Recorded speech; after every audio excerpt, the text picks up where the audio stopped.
Thank you for joining us on the Overcomers Overcoming podcast series, where we profile those who have overcome or those who are in the process of overcoming any life topic.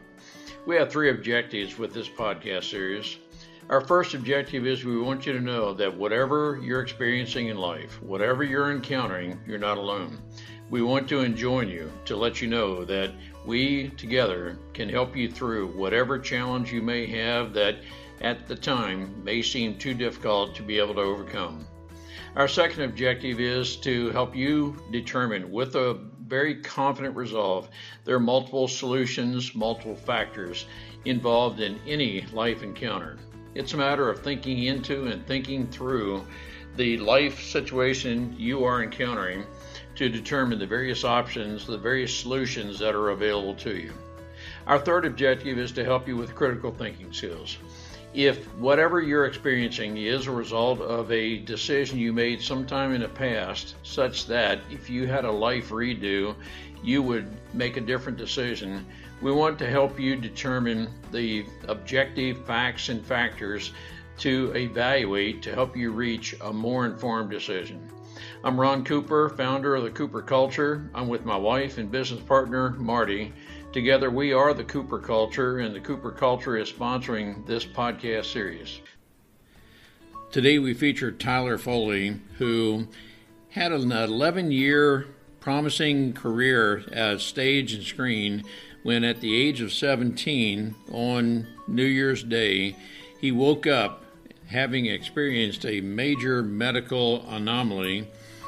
It was an anomaly by virtue of the fact that the medical staff even today can't and has not diagnosed what it was that he experienced that symptomatically was palsy, in that he wasn't able to control all of his muscles.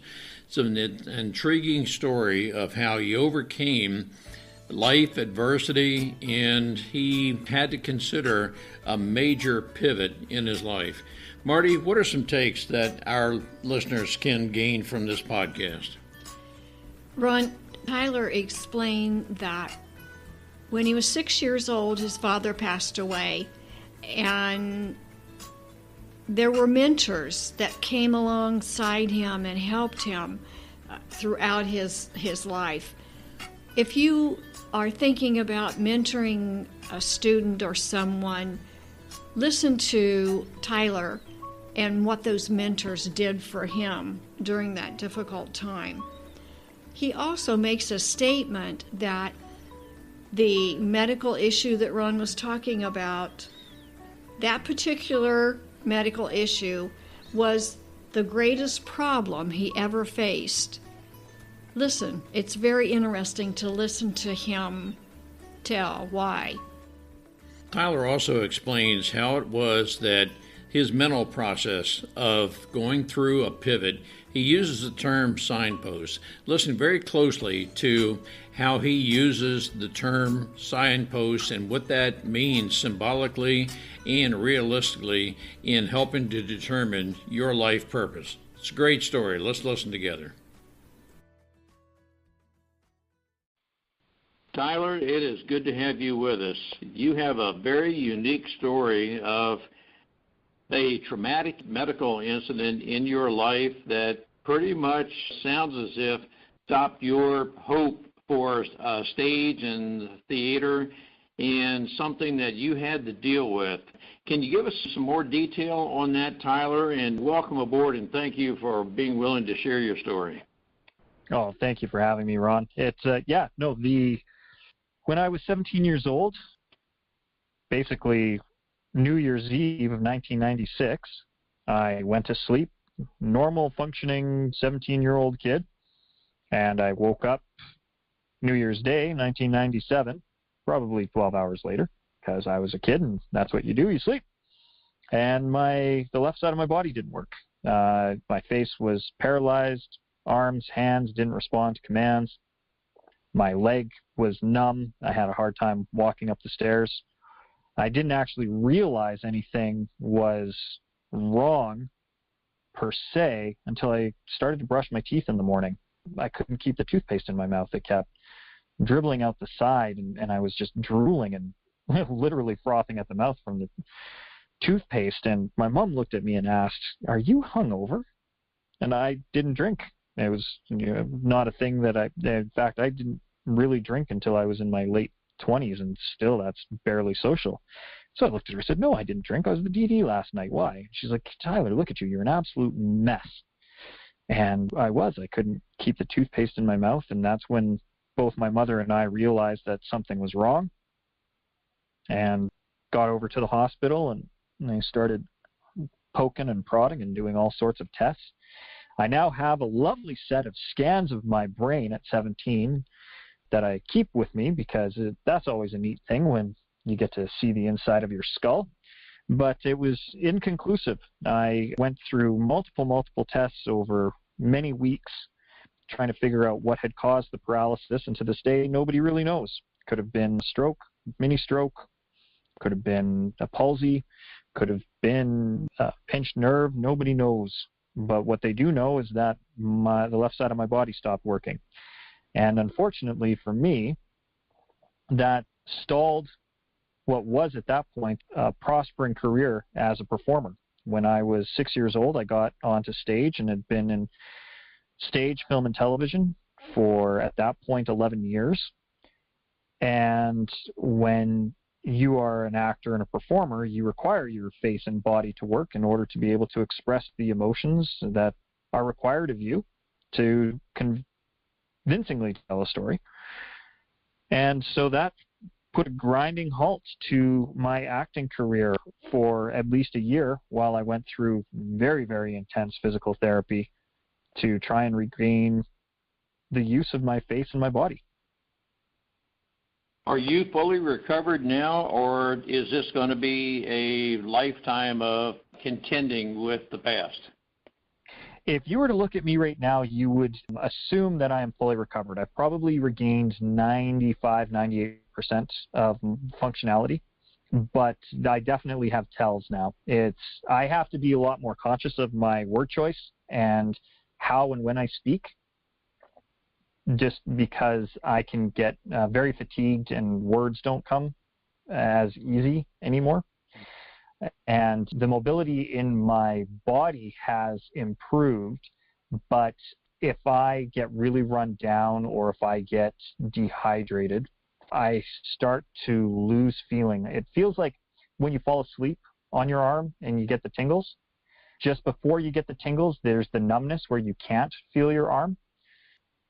Just before the blood rushes back and the nerves start firing again, that's what I will get every once in a while. I can feel the onset of the numbness, and I know that I need to go to a chiropractor, get an adjustment, possibly get some massage or acupuncture to start firing nerve endings again.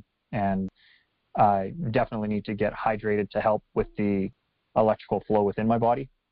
And I'm very conscious and aware of when I get fatigued. And the other tell is once I'm at that point, you can see that I don't smile evenly, and I start to lose the left side a little bit, and my eye will start to tick. So there are signs that I deal with to this day that are indicators that I need to be a little bit more healthy with my body.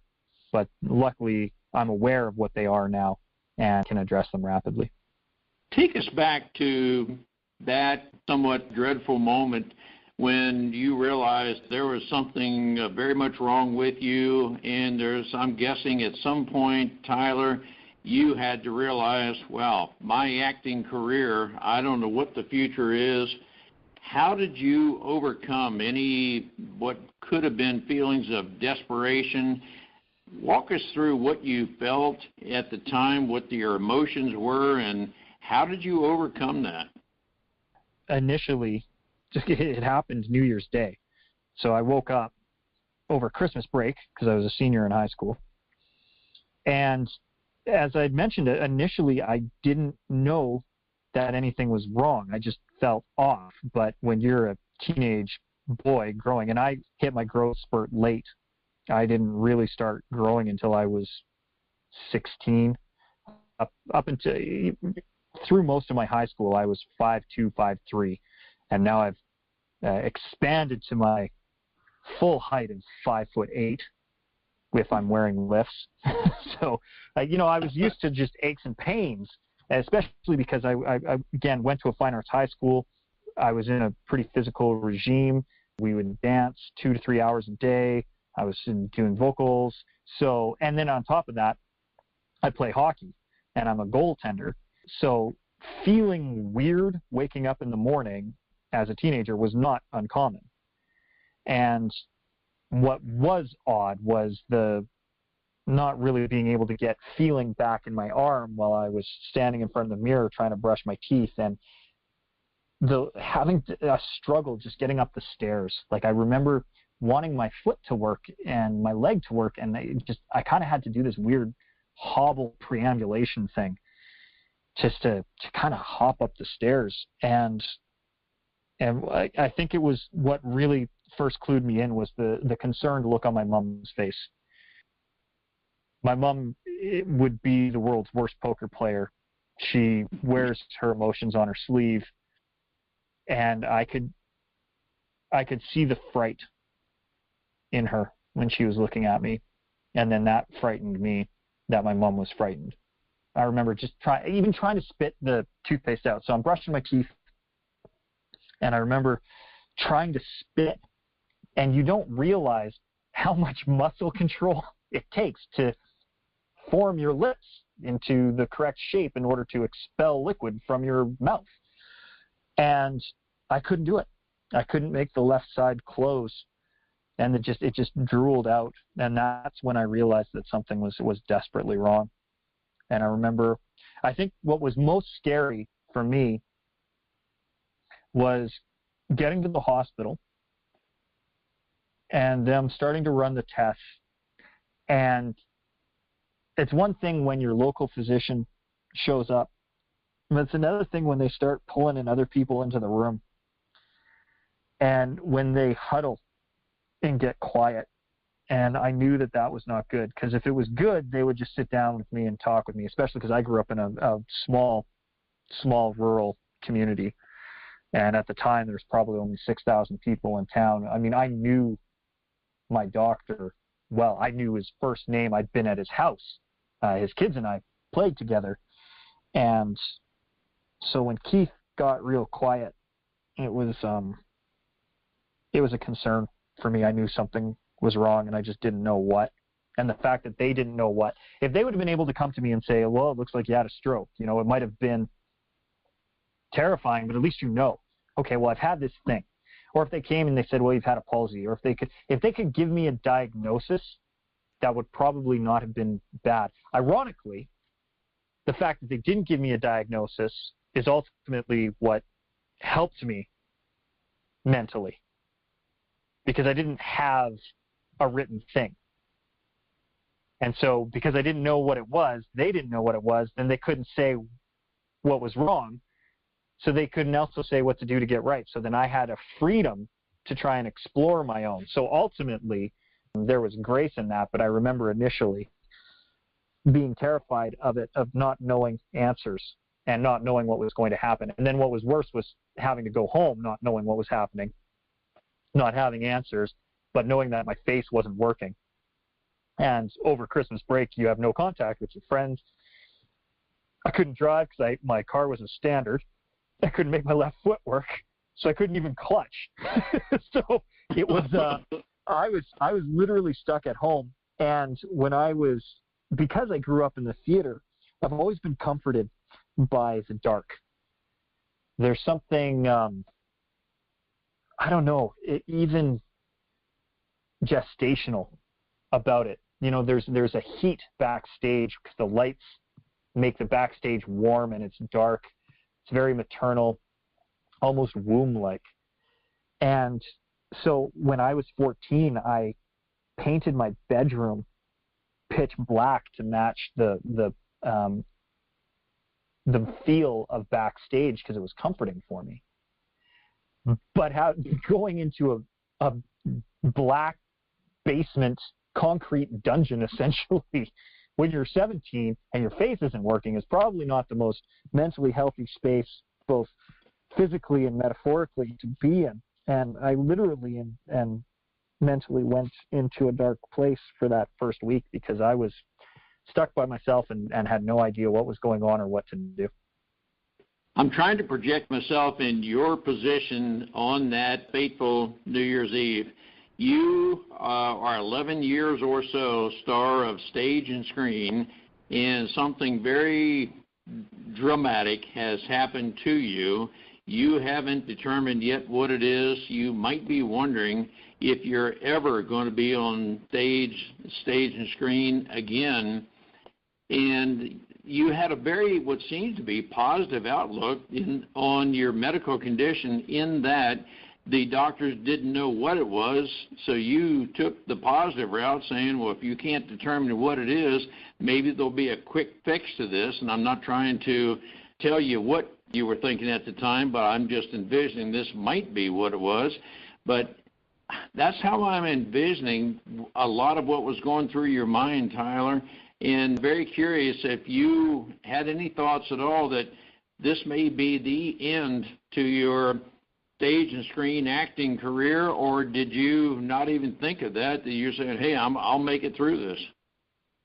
Initially, no, I really did think it could be the end. I think the hardest thing for me was when I got back to school, we were midway through rehearsals for the main stage production, which accounted for the school that I went to was designed around putting on the main stage show.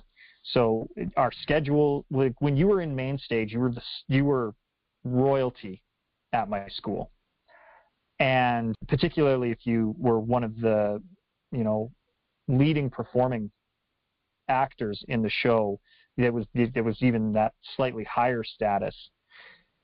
And I still remember the day having to sit down with my director and my mom and having to withdraw, more specifically being asked to withdraw from the show because I couldn't do what was asked of me. I couldn't really walk well.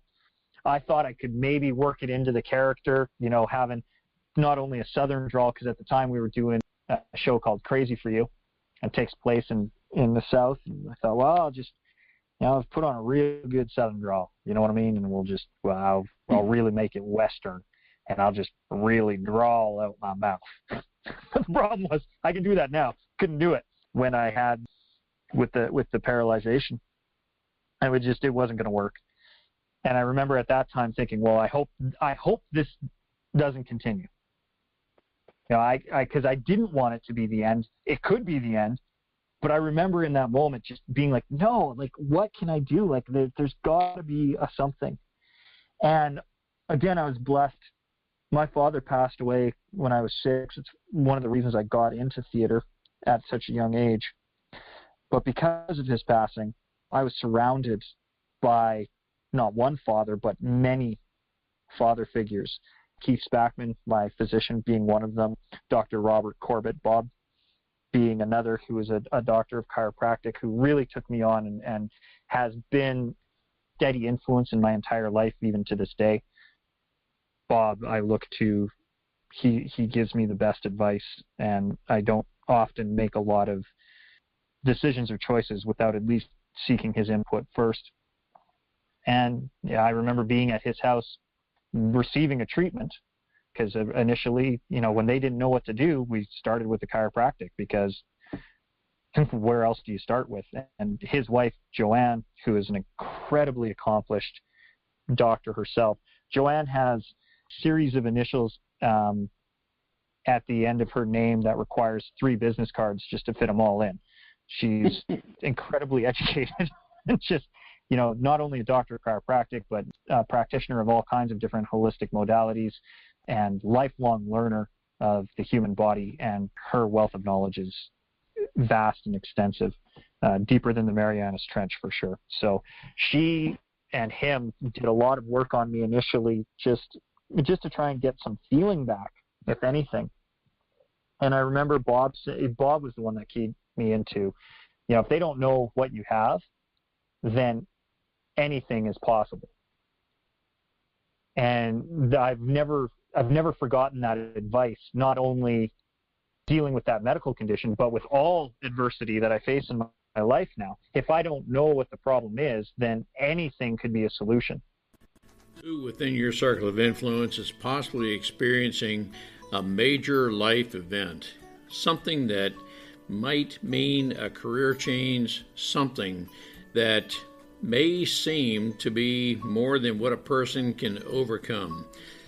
Listen to Tyler and the positive attitude that he has. The doctors did not know what the medical solution was, what the diagnosis was, but he took that to mean that based on information from another person, that if we don't know what it is, there's always a possibility there is a positive solution to whatever is happening.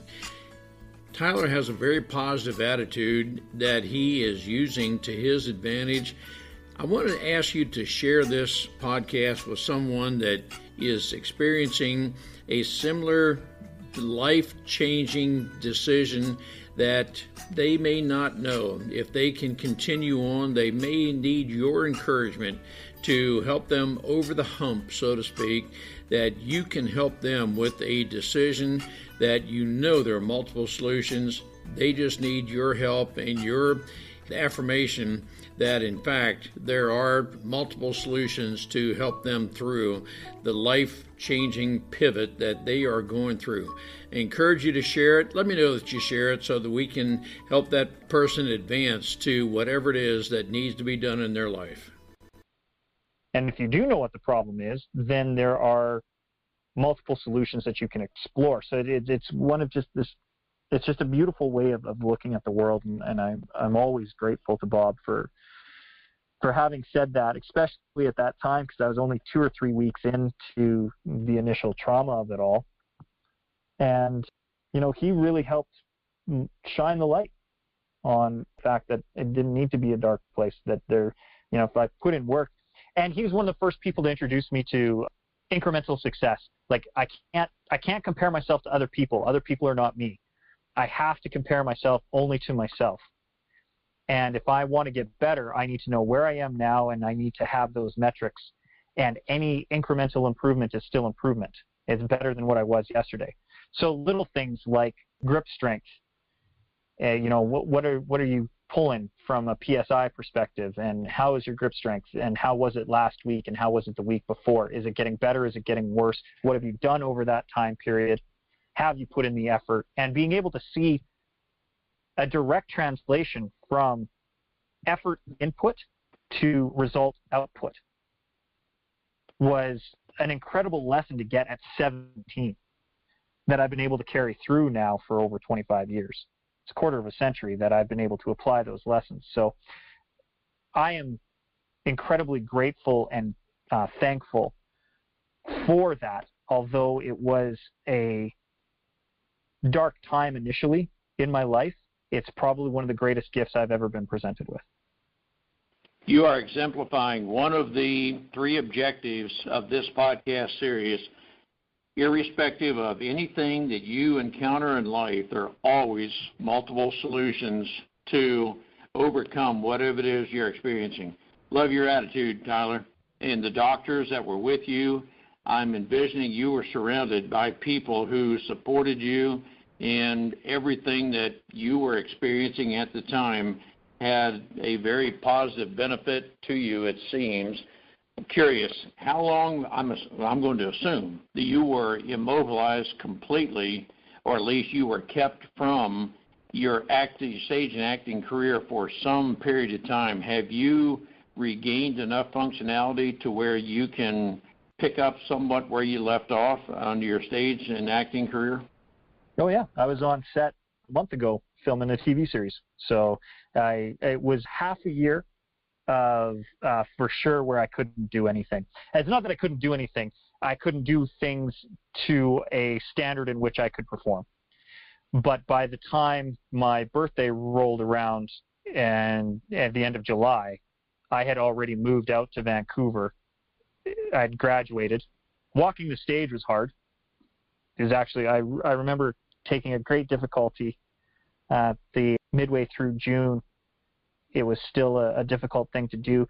But I knew that if I was going to be a performer, I had to be in a place where performers were. And there were plenty of performers who performed with physical impairments. And that was not a reason to not perform. It just may limit my role choices, but I needed to be in a place where there was more choice, right? I needed to stack the odds in my favor.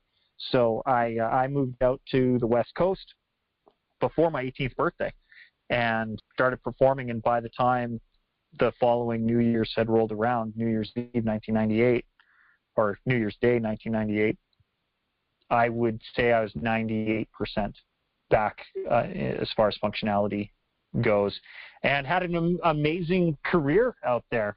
I was able to pick up, perform. Anybody can look up my credits on IMDb. There, you can see my most active period in performance was from probably 2002 to 2004. I really found my groove again and was able to retire. 20 years in the business, I was able to retire at 25 and go back to school and get an engineering discipline and start the new chapter in my life. And to this day, I still continue to perform professionally. It's just not my full-time vocation the way that it was in my early 20s.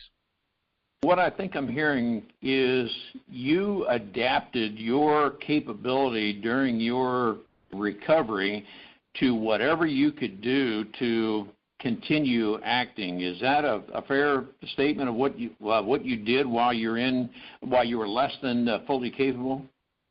Yeah, no, and I did. Like I said, I wanted to do everything that I could to increase my odds and my chances. Particularly, I mean, the performing arts is a cutthroat business. It is not for the faint or weak of heart. You get rejected more than you get accepted, and that's just a way of the business. I mean, even in my peak, when I was making money left hand over fist, I still, booked 5 roles in a year. Wow. And then was on set as an extra or background probably 100 days, and worked doing stunts and stand-in and photo double work probably in another 50 days on being around a set, but not necessarily in front of the camera. So it's a hard business to be in. And I was one of those that was lucky. Like, I was a working actor, and nobody knows my name. I am a classic day player. I show up and I play student number 1. You know what I mean? Or guy with a hammer. Like, who knows what my role was? But I don't often have a named character. And but that's fine. That's the majority. 90%, 95% of actors who are in the union, and I'm a unionized actor, are that way, where you just get the work when you get the work. And like I said, I was a good actor. I was making enough money that I was able to pay for school when I retired, and not a lot of people can say that. I'm one of the few people who was earning a comfortable living and not at the poverty line. So but I needed to give myself the chance to do it. At my peak, I was booking 1 in 8 roles that I would audition for. And to this day, I probably keep something similar. I think right now, when I track it, I'm booking about 1 in 12, 1 in 14, somewhere around there. And it's just, you've got, particularly in that business, you've got to give yourself every opportunity. And for me, part of that included going out where I was going to have more auditions. When living where I live currently, where I grew up, I came back to where I grew up, probably audition 2 to 3 times a month, where living in Vancouver, I'd be auditioning 3, 4, 5 times a week, if not 2 or 3 times a day. So just From pure numbers standpoint, if you're auditioning more, you're going to book more. And when I was initially going out to Vancouver, the thought was, well, I'm limiting myself being here. There's more roles out there. So even if I have to go and play with physical impairment, or, I have to do some kind of a quirk role and establish myself that way, at least I have more opportunity there, because there will be more chances. And then with the physical therapy and knowing that, I could see incremental improvement. So I knew what I needed to do to get the feeling back, to be able to get the muscle memory back, to be able to do the things that I needed to do. So not only was I going to give myself more opportunity to find the roles, but I was also going to do everything that I could outside of acting to improve my physicality and to improve my craft, so that when I did have the opportunity to get into the audition room, that I had more of an opportunity to book it because I was closer to what they needed. Talk to our listeners about how to overcome this kind of adversity. What I'm going to ask you is a call to action. Listener who may be saying, I am having to go through a major pivot, a term that's used somewhat frequently. I can no longer do what I used to do, and it may not be permanent, but at least there is a temporary halt to what I was doing because of a job loss, or it could be any number of things. But how would you help that person who's saying, Tyler, I'm similar to you, although in a totally different career, but I'm having to pivot. I'm having to consider something very, very different, at least for some period of time. It could be temporary, but I have no idea when I'll be able to recover, if ever, and continue doing what I used to do. How would you help that person through this period of their life? The first thing, I got two things that jumped while you were asking that. The first one is pay attention to the signposts. There are markers in our life, if we're open to them, that are guiding us. That are, half the time they're bright, blinking neon lights that are shining in our face, and too often we try to put our hand up and protect our eyes from the glare of it. And the reality is we need to follow that light. And if we are conscious of what some of those energies are, they will, if you're fighting the flow, because things just aren't working. And oftentimes those are the signs that if you keep traveling in a direction, usually liken it to a river, right? A riverway can be a course for navigation, both up and down the river. The problem is if you try to go upstream, you're fighting the flow. And you can paddle and paddle and paddle and paddle, but it'll take you 5 times as much energy to travel the same amount of distance as if you just let go of the oar, turned yourself around, and let the boat travel with the flow of the water. Ride that current, you've traveled the same distance, but in a fifth of the time. And oftentimes in life, we're doing that same thing. We're fighting it. We're so stubborn that this is the way that I need to go. This is what I want to do, that we don't take the time to pay attention to what the signs are saying. And all you needed to do, right? They've done that study with the animals where they opened up the one door and then they shut it. And then everybody knows that this is where the door is, and they keep wanting to go through that one door. And what they don't do is turn around and see that when this door shuts, the other one opens. And they don't pay attention because they're so focused on this is the door, this is the direction that I need to get to, because the food is on the other side of that door in their mind. And all they needed to do was turn around and look that when that door shut, this other door opened and there's food over there. But they're so focused on this closed door that they don't turn around to see the open door. And whenever I get stuck like that, I ask myself, I have to get still. Which way is the energy flowing? Because it's easier to flow with the energy than it is against the energy. And a lot of time we waste so much effort fighting the energy. And the other advice that I would give people, and I had to learn this at 17 and continually throughout my life, the thing you're afraid to say is probably what needs to be spoken. And by that I mean sometimes we need to ask for help. A lot of times we're too embarrassed or too ashamed or don't even know how. So a lot of times using the power of story, what is your struggle? What are you going through? And sharing that, you'd be surprised how quickly you find your community. And it's in community that you find support and strength. But if you don't find the courage within yourself to initially speak that thing and say, look, I'm struggling. I am wickedly depressed because everything's been taken away from me, or so I think. Right? I remember saying to Bob, it's all gone. He goes, it's not gone. It hasn't gone anywhere. Are you an actor? Yes. Were you born an actor? Yes. So are you still an actor? Yes. Then it's not gone. You just can't do it the way that you did it 2 months ago. But you can still do it. And I went, and maybe it does have to look different. In fact, my career got better by moving to Vancouver than it would have if I'd have stayed where I was in Calgary. And it's one thing to be a big fish in a small pond. It's another thing to be the small fish in a huge ocean. And I liked the opportunity that the ocean presented, so I just needed to swim up the stream. So we need to have the courage to ask, or to more specifically to speak the thing that we're afraid to say, because that's often how we're best able to ask for the help that we need and find the community that will support us. And in doing that, we need to be aware of the energies that are flowing through our life so that we can tap into those energies and take advantage of that support. Because if you're constantly trying to bash your head against the closed door, you're not going to get anywhere. Look around the room, see where the open windows are, see where, if there's another exit. There, I promise you, they're there. Even if it's a tiny, tiny crack in the drywall that you can scratch at to get through, at some point light will let itself in. Quit trying to bash your head against a closed and locked door that is not serving you. I'm going to use slightly different terms, Tyler, and tell me if you would think of it the same way, just using different terms.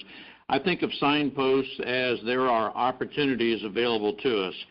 And when those opportunities align with our talents, then take advantage of those opportunities. However, we may need and likely will need other people's help, support to maybe two things: affirm that the talents that I think I have do align with the opportunities that I see, but then I may need your help to connect the dots, as I use that term frequently, to help me pursue what I think may be a talent that I have.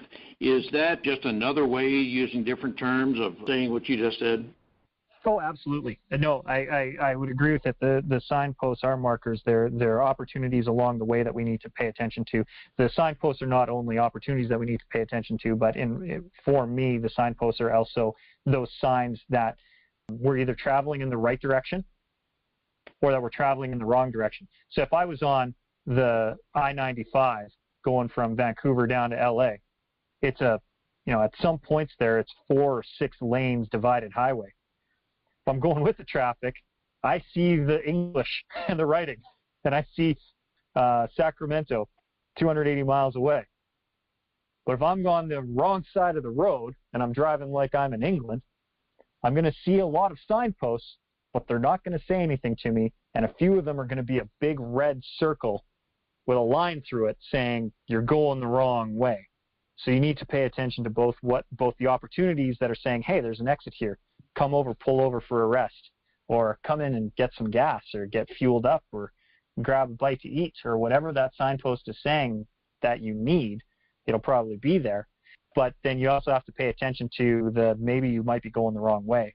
So they're both opportunities and warnings, and you need to know what they are. And you had said finding support. You do need to find your support, but I don't necessarily think that you need them to affirm your talent. You need to affirm your talent on your own. If you don't have faith in you, nobody else will. So you have to know in your gut that what you're doing is right. You may look for support to grow it, to nurture it, to foster your support. But if you're reliant on other people's affirmation that what you're doing is right, you're never going to find the right thing to do. You have to be convinced of it first.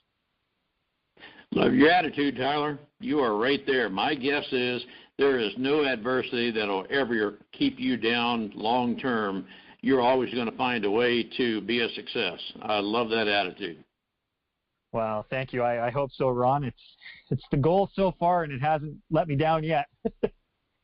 That is great. Tyler, I want to thank you for sharing your life and a lot of positive benefit to our listeners, that you too can overcome any of life adversities.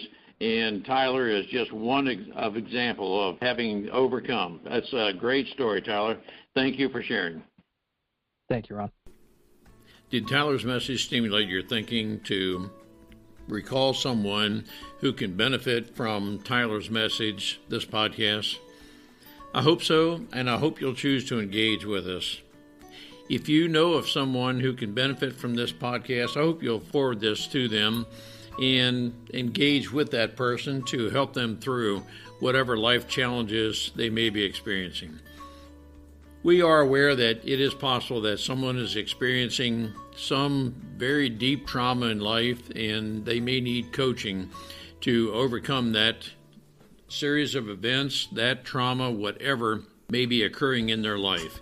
Marty and I are certified coaches, life performance coaches, where we can help people overcome any challenges of the past that are dominating a life, their decision process, that through coaching, through a period of time of coaching, we can help people overcome any inhibitions that are keeping them from operating at their full design performance level.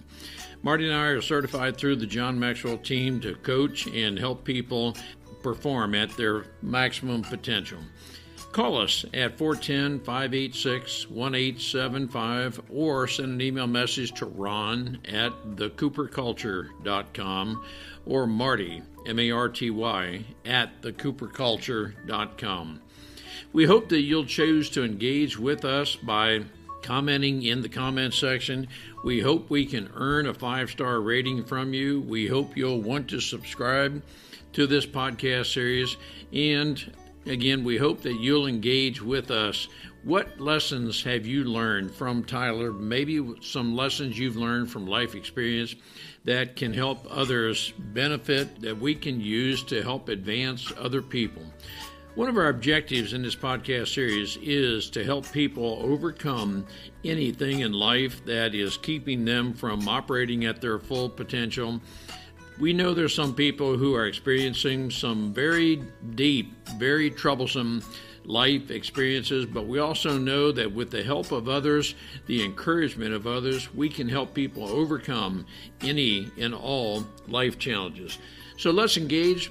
Let me know what challenges you have overcome, what you're doing to help others advance beyond any life experiences they have. But let's work together and let's advance other people, and we do look forward to engaging with you.